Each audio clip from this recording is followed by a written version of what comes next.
Rugby World Rankings, folks. We are another week closer to the Rugby World Cup, and we've got a bunch of test matches getting underway this weekend. We did have a few in the weekend just gone, although not really the Tier 1 teams. But we'll go through the kind of current permutations and the results from the weekend, and you guys can let us know your thoughts. The left side of the board has not changed because none of these teams were in action, from Ireland in first, France, New Zealand, South Africa, Scotland, England, Argentina, and Australia.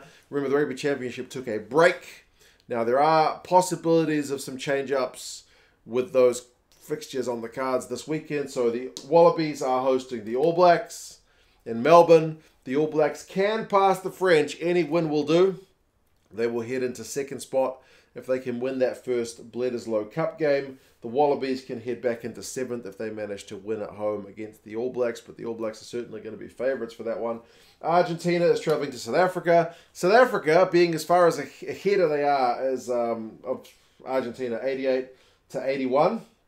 Remember, you can't take points off teams who you're more than 10 points ahead of, and the home team is scored at +3. So it's not quite 10 points, but South Africa's going to take, I think, like 0.1 or 0.2 off Argentina. So very little gain to be had for the Boks. It's not a real week if they win, where they will be able to kind of close the gap on the top three sides. For Argentina, though, they can certainly shoot up into, I think, fifth if they were to get a famous away win. Remembering, of course, that the Boks are going to travel to Argentina. So if the World Rankings are your bag, then you'll have a chance to get some points, more so in that game when you play away from home. The action, though, this weekend just gone was on this side of the board, with Samoa getting a win over Japan. It was a 2-point win up in Hokkaido, so Samoa has jumped up 2 spots. They've swapped places with the Japanese. I just realized I forgot to draw a nice wee arrow for the Samoan guys. They've gone up. The Japanese have dropped down. I think that is the lowest I've seen Japan since starting this YouTube channel in like 2018. I think they were 11th when I started, so it's not a great place for the Japanese right now, because in all 3 games they've played thus far this year, 2 against the All Blacks 15 and then the 1 against Samoa, Japan have not looked great. Now, I'm kind of a little bit cautious when I'm looking at the World Rankings, because I feel like Japan is getting a little bit of what we see from Italy.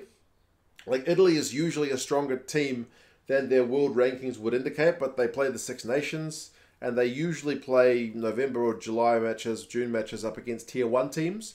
So Italy doesn't get to win that many games because they're playing strong opponents. That's kind of happening with Japan now. They're not involved in the Rugby Championship or the Six Nations, but if you look at their 2022 fixtures compared to 2018, like both of them a year before a World Cup, it's vastly different. In 2018, sure enough, Japan did play New Zealand and England, so 2 kind of top-tier teams. They played Italy twice. They won 1, lost 1, and then they played Georgia and Russia as well. So 1 team kind of thereabouts with them in Italy, and then a couple of strong teams and a couple of teams below them. Georgia could arguably kind of be on par.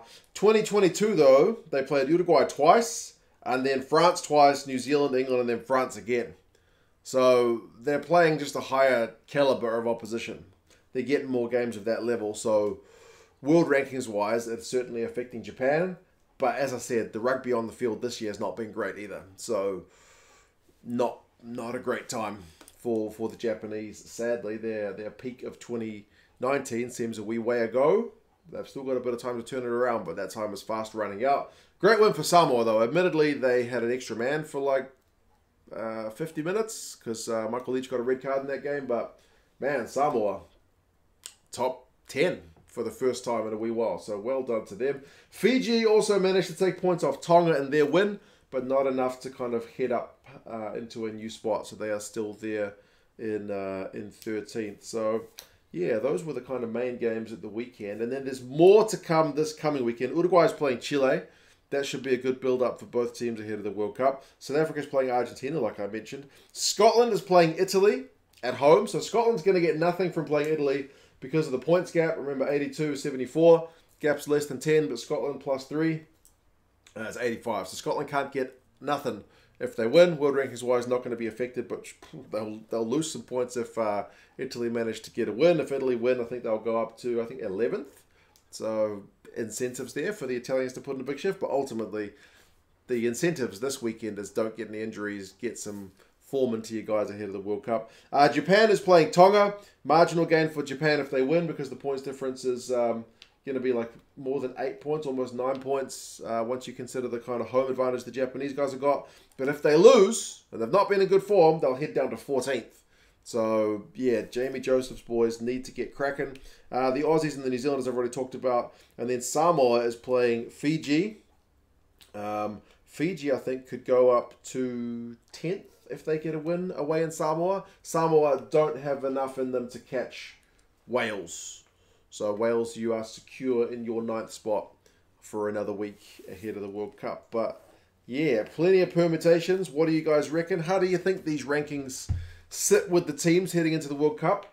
Do you think these are kind of some of your quarterfinalists, finalists, semi-finalists? I mean, not many of these teams, only half of them can make it to the semi-finals, but from those top 4, how do you see things standing? Also, Soviet graves in Wuhan. That sounds like a weird thing to say, but I was in Wuhan back in April, and there's kind of a World War II story about Soviet volunteers serving in China to fight the Japanese, which is a weird story. But I went to China, filmed a bit of it, talked to a shopkeeper. He told me, hey, you stole your wife from China. And some kung fu guy was doing spear work in the park. Had a wee chat with him. Check it out. 2 cents on tour. Yeah, I think it's a pretty interesting vid, but there you go. It's not rugby for a change. But yeah, you guys let us know your thoughts on the rankings, and I'll talk to you guys again soon. See you later.